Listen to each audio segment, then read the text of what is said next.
Шалом, дорогие жители планеты Земля! Мы продолжаем серию наших проповедей, бесед на книгу псалмов. И вот продолжаем читать 5-й псалом Давида с 4 стиха. «Ибо ты, Бог не любящий беззакония, у тебя не водворится злой, нечестивый не пребудет пред очами твоими. Ты ненавидишь всех делающих беззаконие, ты погубишь говорящих ложь, кровожадного, коварного гнушается Господь. А я по множеству милости Твоей войду в Твой дом, поклонюсь святому храму Твоему в страхе Твоем. Господи, подиви меня в правде Твоей, ради врагов моих уравняй предо мной путь Твой, ибо нет в устах их истины. Сердце их пагуба, гортани их открытый, гроб языком своим мстят. Осуди их, Боже, да падут они от замыслов своих, по множеству нечести их отвергни их, ибо они возмутились против Тебя, и возрадуется все уповающий на Тебя. Вечно будут ликовать, и Ты будешь покровительствовать им, и будут хвалиться Тобой любящие имя Твое, ибо Ты благословляешь праведника, Господи, благословляешь, как щитом венчаешь его». Итак, мы видим, что в этом псалме Давид продолжает свою молитву о заступничестве, показывая именно Создателю на дела этих людей, которые преследуют душу его. Они люди беззаконные, которые творят разные негативные действия своего эгоизма, увеличивают его эгоизм именно таким образом, что Господь ненавидит их. В Священном Писании сказано: «Люби врага твоего». Тора запрещает ненавидеть. «Не имей ненависти к брату твоему», Тора говорит, мы читаем Левитам 19 главе.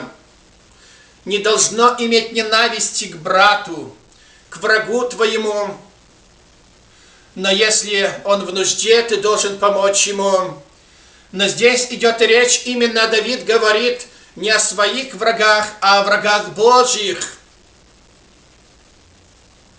которые именно враги Божьи являются прежде всего. Это идолопоклонники, которые именно поклоняются различным богам в образе мужчины или женщины, или других сил, или животных. А Господь есть Бог-ревнитель, Он ревнует, Он Создатель каждой души, и хочет, чтобы к Нему она прилеплялась. Он ее Отец, Он ее Творец, а душа забывает это, потому что входит в эту область зла, негативов, качеств, яцегора. Сильно увеличилось эгоизм в них, зло во всякое время, как мы читаем в первом мире, было и во всякое время. Поэтому Господь сожалел, что именно оказал народу, первому миру, такие благословения обильные. Не было ни голода, ни войн, ни болезней. Люди жили тысячелетиями, а они увеличили свое зло, эгоизм, настолько, как Давид здесь перечисляет, те, которых он боится и просит защиты у Господа Бога своего, Создателя души его.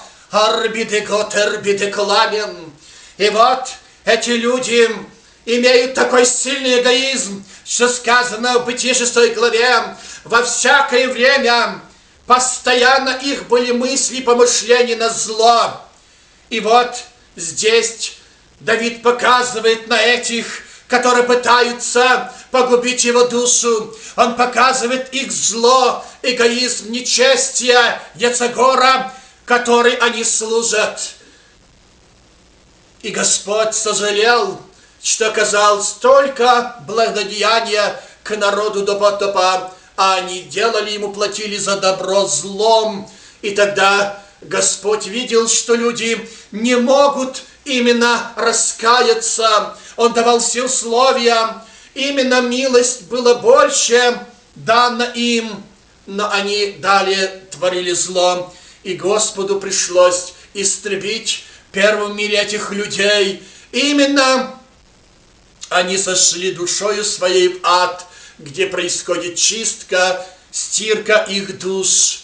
Таким образом, мы видим, Давид показывает, что недостойны такие люди жить на этой планете Земля, которые умножают, усиливают именно свое зло. Ведь Священное Писание Танаха учит, как Екклезиаст говорит в 7 главе 20 стихе: не предавайся греху, не увеличивай зло, не увеличивай эгоизм. Зачем тебе умирать не в свое время? И вот Давид в этом псалме показывает, что люди не хотят идти к покаянию, они не стремятся именно осознать и раскаяться в своем злодеяние, но они увеличивают зло и далее преуспевают в этом зле. И он кричит и взывает Господу, чтобы Господь совершил над ними суд писанный, как он совершил это в первом мире,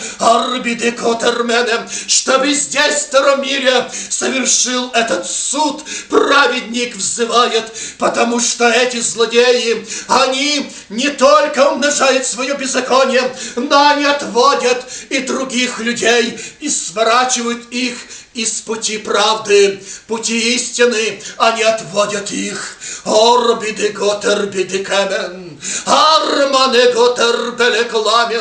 Дорогой мой житель планеты Земля, дорогой человек Нового Завета, верующий Карамани, возможно, и в тебя есть враги, ибо врагами человека становятся его домашние караманы, ребели колбады кармине, или жена, или тесть, который был именно Саул для Давида, или сын Авесолом Карминегамен, Арбидикел да Карамалаудин, Рабедекесе Карминен. И вот нужна усиленная молитва, которую делает Давид в этом псалме о заступничестве, чтобы Создатель заступился за него, произвел суд писанный. Арбидикел менегот арбидикемен, Армади готер флауди, робели карбидикел манаудин.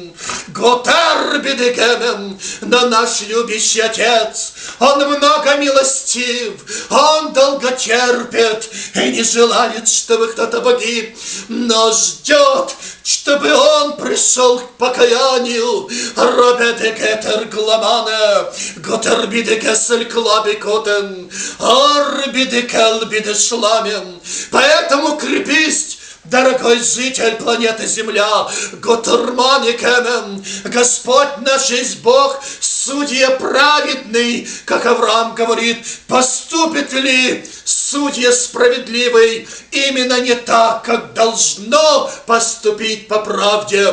Он праведен, Господь наш, и Он вступится и вскоре подаст тебе защиту. Жди, Он покажет свое могущество и силу над твоими врагами. Он, сказано, покорит всех врагов под ноги нашего учителя Иешуа Машиаха, которые не хотят принять мессианство его Карбидекамен, Ирбедекамен. И вскоре он сокрушит самого главного врага, корня зла, сатану, под ноги нашей кармане, Арбидекамен. А тем более того врага, который смертный человек, Бог покорит его тебе. О, уповай на Бога, надейся и доверяйся Ему, как Давид. Аминь.